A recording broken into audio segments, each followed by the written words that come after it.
Hey everyone and welcome back. Want Fathom AI to record your meetings without you having to remember each time? Let me show you how to set up automatic recording on the free plan. First, make sure your calendar is connected. Go to Fathom settings and connect your Google or Microsoft calendar. This is the key step. Fathom reads your scheduled meetings from here. Next, go to recording settings and toggle on auto record for all meetings. With this enabled, Fathom will automatically join every meeting on your calendar, no manual start needed.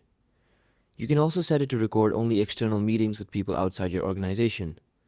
This is useful if you have internal meetings that do not need recording. For Zoom, make sure Fathom is authorized in your Zoom app settings. Once connected, the bot joins automatically when your meeting starts. For Google Meet, you need the Chrome extension installed. After that, Fathom joins automatically, no extra steps. If you join a meeting that is not on your calendar, you can still record manually. Just click the Fathom extension icon and hit record. Free plan gives you unlimited automatic recordings. No caps on how many meetings you can record or store. Pro tip: set Fathom to share recaps automatically with guests after each meeting.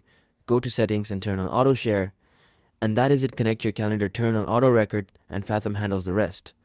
If this helped, let me know in the comments. See you in the next one.